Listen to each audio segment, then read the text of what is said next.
What's going on, little dragons? How are you feeling today? If you're feeling good, please do let your little dragon know down in the comments below. Drop a like on this video, share this video with your friends and family, and don't forget to punch that subscribe button. My little dragon still will help your little dragon out so very much. Today we've got a bit of a history session for you, my little dragons, man. Somebody down in the comments below requested for me to react to this. So I said it's a little bit of a different video. It's a bit more historic. It's a bit more of an educational video actually. So we haven't tried anything like this for a while. Actually.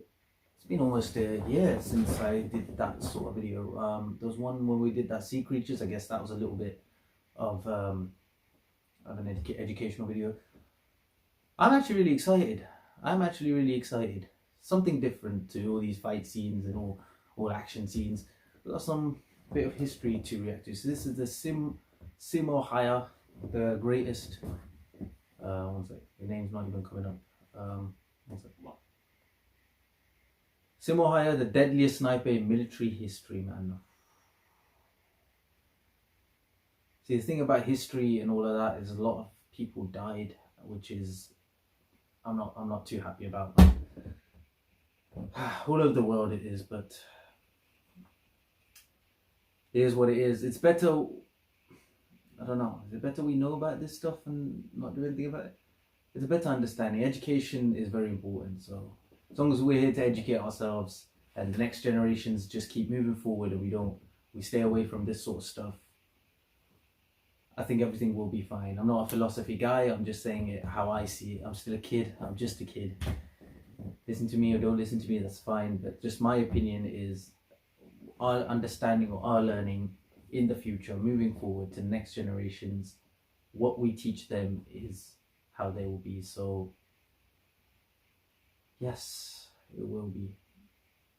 Oh, I'm just praying to hell, man. Hopefully none of this happens ever again, but let's go. Let's jump right into this. Have I got you in the right angle, customer? Yes. Let's hop right into this, my little dragons. Let's go. When World War II broke out in 1939, the Soviet Union decided to invade Finland while everyone else was preoccupied with the war in Europe. But a sniper named Simo Häyhä came to Finland's defense. Häyhä allegedly eliminated a staggering 505 enemy soldiers, which, if accurate, would make him the single deadliest sniper in history. Today we're looking at the man Simo Häyhä and his unbelievable marksmanship. But before we get started, be sure to subscribe to the Weird History channel. Simo. Hope they were bad people that he killed. I hope they were just bad people. Would have wanted it that way. Alright, let's get sniping. What the? As you might imagine, the invading Soviet soldiers grew to be straight up terrified of Häyhä. Having to patrol the blanched Finnish wilderness with the knowledge that Häyhä could be out there waiting to ping them with a spectacular long-distance shot earned him the nickname Deadliest, which is Russian for White Death.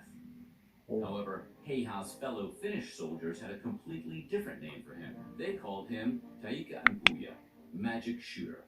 While that nickname may have been as accurate as Häyhä himself, we have to admit it is somewhat less intimidating than White Death. He must be so mad.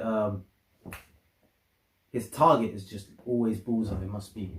If he's that good, I mean, if he's made history, he must have been that freaking great. Simo's exact sniper count varies depending on the source. 500 confirmed kills in 100 days. 542 Soviet soldiers with his rifle, but no one claims he eliminated any less than 505. This makes him the most effective sniper in any war, with Soviet sniper Ivan Sidorenko sitting at a close second with 500 kills. However, Häyhä's count may even be higher. Rather than stay at a comfortable distance behind his sniper rifle for the entire war, Häyhä may have also cut down several hundred enemy combatants with a submachine gun. If true, that would put his count at approximately 800. Simo, that is a frightening number. Impressive, sure, but holy cow, you're really good at your job. The Winter War lasted for a single winter, as its name suggests, which means Häyhä was putting in serious work. In order to achieve his staggering record, Häyhä was eliminating an average of 5 to 6 enemy soldiers every day. Of course, some days were better than others. Häyhä racked up a terrifying 40 confirmed kills in a single day, scoring 25 and 20 on 2 other record days. The cloud of perpetual death in which he lived saw him promoted from corporal to second lieutenant, the biggest rank jump in the history of Finland's military. Wow. Häyhä did not use a scope to forge his legendary sniper count. He preferred to use the plain old iron sight on his rifle. Yeah, no scope. He's just an all-around old-fashioned badass. Beyond being hardcore, there was a strategic reason for this, beyond just showing off. Häyhä recognized that scopes made his enemies an easy target. In addition to making the target slightly bigger, scopes would glint in the sunlight, allowing Häyhä to spot enemy snipers before they spotted him. At the time, every Finnish citizen was required to do 1 year of military service, and Häyhä had done his 14 years earlier, back in 1925. That was the extent of his military experience. He did join the Finnish Civil Guard as reservist, which is essentially the equivalent to the U.S. National Guard, but he stuck to his civilian life of hunting and farming, right up until the Soviets decided to invade in 1939, at which point he was summoned back to service. If his hunting record was anything like his war record, we suspect the deer around Häyhä's home had a nickname for him too. After he completed his year of mandatory service in 1925, Häyhä was given the option to purchase his service weapon, a standard bolt-action rifle. He bought the gun and spent the next decade and a half mastering it. When he was called back to duty during the Winter War, Häyhä brought his old bolt-action rifle, turning down a more modern rifle with advanced optics. The extreme cold, which ranged anywhere from -20 to -40 degrees Fahrenheit, caused frequent weapon malfunctions among his fellow soldiers. But Häyhä's experience with his bolt-action BFF allowed him to keep the gun functional throughout the winter. Hold on.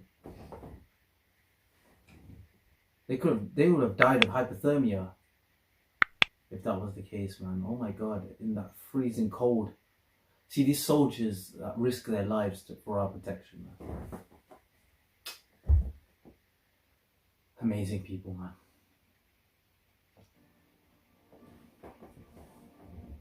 While only having minimal military experience, Häyhä wasn't possessed by the lord of incredible aim. He developed his skill from being a competitive sharpshooter, having grown up a few miles away from the Civil Guard shooting range, which held annual contests. Häyhä regularly participated in these competitions, packing his house full of trophies. Among his accomplishments was the ability to hit a target with his rifle 16 times in a minute at a range of 500 feet. The talent best described as supernatural. Wow. On target as well. Häyhä was deployed to the Kola battlefield, where he and 31 other soldiers were tasked with holding off an invading force of 4,000 Soviet troops. Despite having fewer men on the roster than a college football team, Häyhä's group managed to hold their ground for the entire winter. Look at that. That's more than 8 times. No, that's way more than 8. That's like 10 times. Oh, Jesus. That's some good goal line defense right there. He and his fellow Finns had a few other advantages beyond his Angel of Death status as a sniper. For instance, the Soviet troops all wore bright green uniforms, which made them stand out like decorated Christmas trees against the snowy white landscape. What also didn't help the Soviets was they lacked officers with any leadership skills, mainly because Stalin had them all executed when he purged the USSR of any potential political opponents. And even though the Soviet invasion of Finland was technically successful, they only managed to capture a relatively small border territory, leaving the rest of the country intact. All told, the Soviets suffered nearly 400,000 casualties during the Winter War, compared to the 66,000 suffered by Finland. An unusual firing position. Most snipers shoot while lying flat on their stomachs because it gives enemies a smaller target to aim at. Häyhä fired from a sitting position because he felt the position was better for his aim. He didn't worry too much about making himself a bigger target, as he was just a biscuit over 5 feet tall who would conceal himself in snowbanks with snow in his mouth to hide his breath. Additionally, Häyhä would pack snow in front of his rifle barrel or pour water on it to freeze it, so that smoke would not rise from it after he fired and give away his position. And perhaps the biggest departure from sniper etiquette, rather than going for the head, Häyhä aimed for the center mass of his targets, which is effective in wartime, but won't do him any favors on the Black Ops 4 leaderboards. I don't know what you play about. Häyhä's reputation as the John Wick of Finnish snipers eventually drew the ire of the Soviet commanders, who finally grew tired of his nonsense and began targeting him directly. Because getting anywhere near Häyhä was out of the question, they began hammering his general location with artillery strikes. When those didn't work, the Soviets sent teams of counter-snipers to take them out, but Häyhä, being the sniper, dispatched them with bone-chilling ease. Finally, one Soviet sniper got lucky and blasted Häyhä in the jaw with an exploding round. Despite being described by one friend as having half of his head missing, Häyhä refused to die, and after days of reconstructive surgery, he finally regained consciousness the day after the Winter War had ended. How long did he live for? Despite getting a portion of his face blown entirely off his dome in a time when medicine was still largely experimental, Häyhä survived World War II and went back to hunting and farming. The Finnish government actually gave him a farm in 1961, presumably both to reward him for his service and they probably wanted to stay on his good side. Häyhä took up dog breeding and continued hunting, winning the Ruoholahti Hunting Society's Game Cup 5 years in a row. In 1970, he moved into a small apartment where he lived out the rest of his days before passing away at age 96 in 2002. 96, I don't know if I'm... The deadliest sniper of World War II lived long enough to have witnessed the rise of popularity of NSYNC. Simo Häyhä left his quiet farm life in the winter of 1939 to become the most effective sniper in history, racking up over 500 confirmed kills without even using a scope before returning home to live out the rest of the 20th century in peace. What do you think of the white down? Let us know in the comment. Wow. Hats off to that. Even though I'm not for killing people, that what he has done, man. Wow, so I had goosebumps. Seriously, the way this guy described it, I was getting goosebumps, man.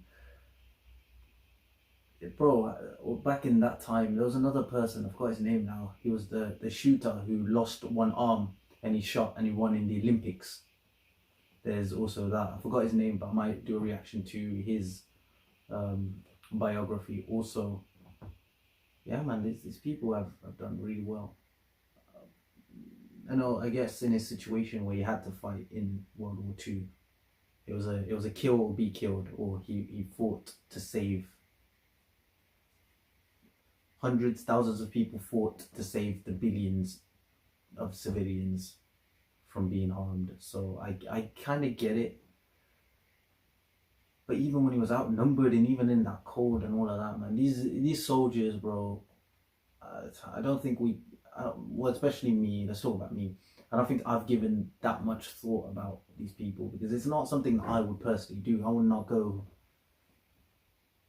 in the forest for months and after like training and all of that to fight for their country. And that these people do that for their country just to protect their country. The only thing that's in their heart is their country and their families. They treat the whole country as their family. So these people, I hats off to man, hats off. Military and all of them, people that protect our country, the peacekeepers and the people that fight for us, all the RAF soldiers, the Navy, everything. Wow, thank you for this, man. This was very interesting. Simo Häyhä. It was a nice bit of history lesson for us, man. A great warrior of history. One of the bravest men. Any more biographies like this, do let me know down in the comments below. I am always ready to check it out, man. Thank you for this suggestion. If there's any more suggestions of anything, let me know down in the comments below. Yes, guys, thank you so much for watching. If you enjoyed this video, don't forget to drop a like. Don't forget to punch that subscribe button. Don't forget to punch that subscribe button. Don't forget to share this video with your friends and family, guys. I love you all. You're all my little dragons. You're all amazing. Stay home, stay safe, stay blessed, stay awesome, my little dragons. And I'll definitely see you all in the next video.